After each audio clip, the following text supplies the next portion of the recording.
नेमकं देहरज प्रकल्पाच्या पुनर्वसनासाठी जी जागा निवडण्यात आलेली आहे, नेमकं काय ह्याच्यामध्ये हे आहे? आपण पालकमंत्र्यांकडे दाद मागितलेली आहे. विशेषतः देहरचा प्रकल्प आता हा सुरू असताना तिथल्याच 104 कुटुंबाचं पुनर्वसन व्हावं याकरिता ग्रामपंचायत कुडेत साखरा जांभा यांनी स्थानिक सरकारी जागा आहे त्या ठिकाणी आमचं पुनर्वसन करावं असे ठराव ग्रामसभेने कलेक्टरांना देण्यात आले होते. परंतु कलेक्टरांनी लोकमतला जाहिरात प्रसिद्धी केली की प्रायव्हेटच जागा घेण्यात याव्या. नंतर 6 जागेंचं प्रस्ताव त्यांच्याकडे कलेक्टरांकडे आले. त्या 6 प्रस्तावामध्ये नेहल गांधी म्हणून एक नावाचा व्यक्तीचा कुठल्याही प्रकारे अर्ज नसताना त्याला कलेक्टर आणि तिथल्या अधिकाऱ्यांनी जवळपास 68 कोटीचा गैरव्यवहार करण्यात आला आहे. त्या 68 कोटीची आम्ही माहितीच्या अधिकाऱ्याने माहिती काढण्यात आली. वर सदर आम्ही पालकमंत्रीकडेही लेखी स्वरूपात तक्रारसुद्धा केलेली आहे. म्हणजे हा गैरव्यवहार कलेक्टर आणि अधिकाऱ्यांच्या संगमताने झालेला आहे. जनतेला त्या ठिकाणी जागा उपलब्ध असतानासुद्धा, पुनर्वसनाची जागा उपलब्ध असतानासुद्धा हा कलेक्टरनी घाट का घातला आणि त्याच्यामध्ये त्यांची इच्छा काय होती ह्या मोठ्या प्रमाणामध्ये हा भ्रष्टाचार गैरव्यवहार दिसून आलेला आहे. म्हणून याची सखोल चौकशी गणेश नाईक साहेबांनी करावी व मुख्यमंत्र्यांकडे सुद्धा आम्ही निवेदन देण्यात आले आहे.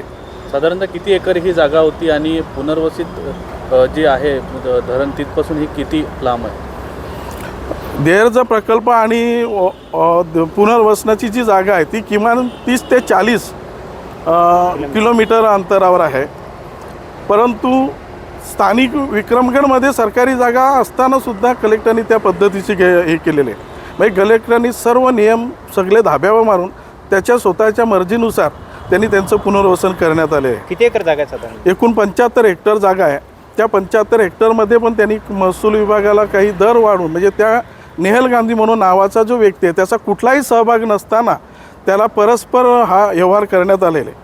म्हणून त्याच्यामध्ये मोठ्या प्रमाणात गैरव्यवहार करण्यात आले आहे. काय नेमकं इंटेन्शन असेल यामागचं? म्हणजे अर्जदार नसताना सुद्धा त्यांची जमीन खरेदी केली, त्याच्यामुळे कुठेतरी पुनर्वसनचे जे अधिकारी आहेत किंवा जिल्हाधिकारी आहेत त्यांचं आणि या विक्रेता जो आहे जमीन विक्रेता यांच्यात कुठेतरी आर्थिक व्यवहार झाला आहे असं आपल्याला वाटतं? निश्चितच याच्यामध्ये मोठ्या प्रमाणात संगमत होऊन मोठा गैरव्यवहार करण्यात आला. याच्या संबंधित सर्व अधिकारी, मंडल अधिकारी, कलेक्टर, प्रांत हे सर्वच अधिकाऱ्यांनी संगमताने हा गैरव्यवहार करण्यात आला. याच्यामध्ये याची चौकशी करून त्या नेहल गांधीची संपूर्ण प्रॉपर्टी जे पैसे दिलेले ते रिलीज करून पुन्हा ही मागणी जी आहे पुनर्वसनाची ती जागा रद्द करून पुन्हा नव्याने सर्वेक्षण करून तिथल्या स्थानिक लोकांना न्याय देण्यात यावा.